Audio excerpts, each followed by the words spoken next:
મેં જે વાત કરી કે લગભગ NEP 2020 જ્યારથી અમલમાં મૂકવાની વાત થઈ ત્યારથી આપણે બધા ટીચર્સ અને ઇવન કદાચ સ્ટુડન્ટ પણ સાંભળતા હશે, ઘણી બધી ઓનલાઈન તાલીમ પણ થઈ, અલગ અલગ બ્લોક લેવલે પણ તાલીમ થઈ, ડાયટમાં પણ ઘણીવાર તાલીમ લીધી. એમાં કેટલી બધી સ્કિલ્સ જે છે જેની વાત થાય છે કે ભાઈ લીડરશિપ છે, સોશિયલાઇઝેશન છે, લીડરશિપ છે, જે ટેકનોલોજી અત્યારની જે છે એને અપનાવવી, એને શીખવી, એટલે કે મીડિયા લિટરસી છે,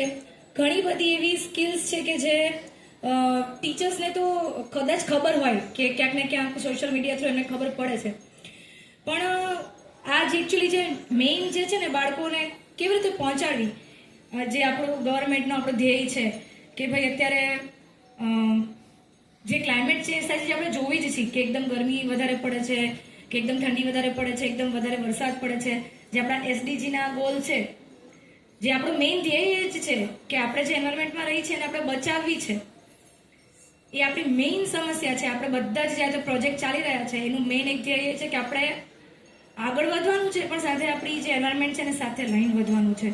તો એ એકચ્યુઅલી જે રિયલ લાઈફ પ્રોબ્લેમ્સ છે બધી, એને સોલ્વ કરવા માટે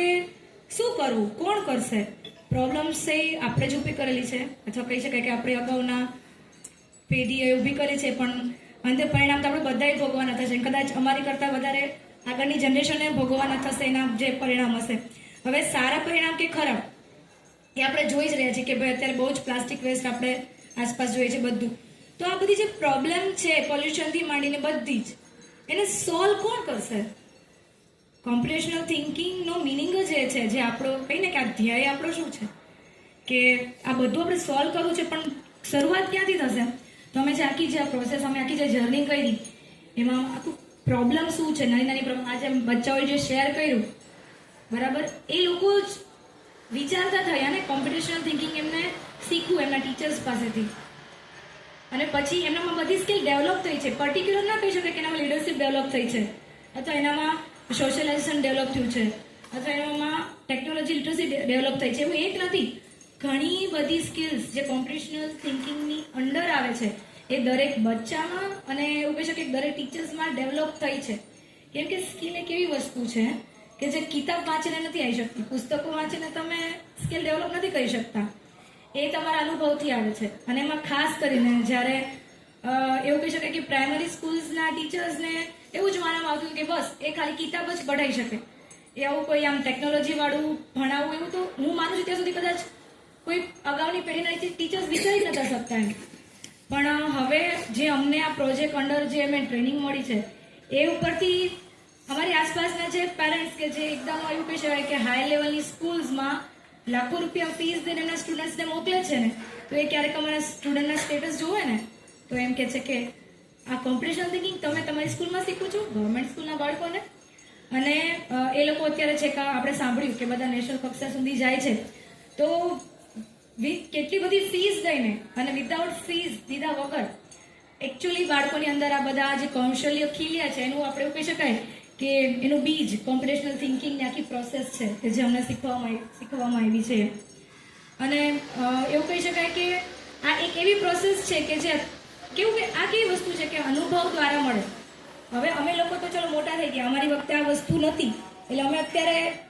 શીખીએ છીએ આ એજમાં, પણ અમે એવું કહી શકીએ કે અમારા બાળકો બહુ જ નસીબદાર છે કે જેમને નાનપણથી જ આ વસ્તુ શીખવા મળી છે. અને આપણું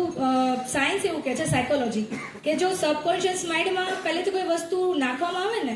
તો જ્યારે બાળક મોટું થાય છે તો એના દિમાગમાં રહેવાની. હવે આ જેટલા પણ અહીંયા બાળકો અને ટીચર્સ છે અત્યારથી એમના બાળકોના મગજમાં એક વસ્તુ કોમ્પ્યુટેશનલ થિંકિંગ થ્રુ અને અલગ અલગ વેઝ થ્રુ એ પ્લાન્ટ કરી રહ્યા છે કે ભાઈ આપણે આપણી એન્વાયરમેન્ટને બચાવવાની જ છે, અને તમે લોકો કરી જ શકશો. તમારી આસપાસ તમે સમસ્યા જોવો છો, એનું તમારે સોલ્યુશન કાઢવાનું છે. તો અત્યારથી જ આટલી નાની એજના બાળકો એ વસ્તુ જાતે કરે છે. અને એક ફેક્ટ છે, કદાચ આમાંથી ઘણા બધા અનુભવ્યું હશે કે પ્રાઇવેટ સ્કૂલ્સના પ્રોજેક્ટ્સ છે ને એ લોકોને બજારમાંથી ખરીદવા પડે, સેન્સર બેઝ એને ઘણા બધા.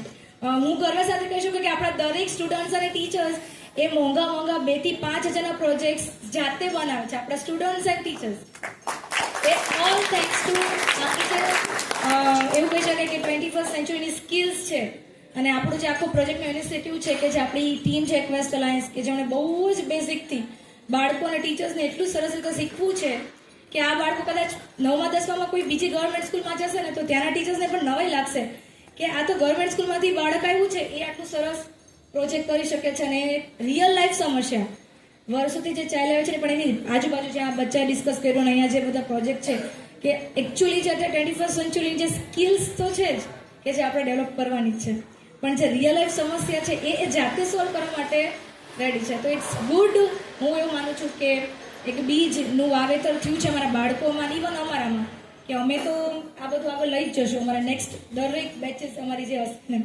પણ ઓલ થેન્ક્સ ટુ કે આ એક કોમ્પિટિશનલ થિંકિંગ મારા માટે તો એક બીજ જ છે વિથ ઓલ સ્કિલ્સ એક નહીં પણ ઘણી બધી સ્કિલ્સ સાથે કે જે અમારા બાળકોને અમને અને ઇવન આપણા કન્ટ્રીને એક એવી જગ્યાએ લઈ જશે કે જ્યાં જે વિશ્વની મહાસત્તાઓ છે ત્યાં સાથે આપણે ઇવન કહેવાય કે ગવર્મેન્ટ સ્કૂલના ટીચર્સ અને બાળકો ઉભા રહી શકશે.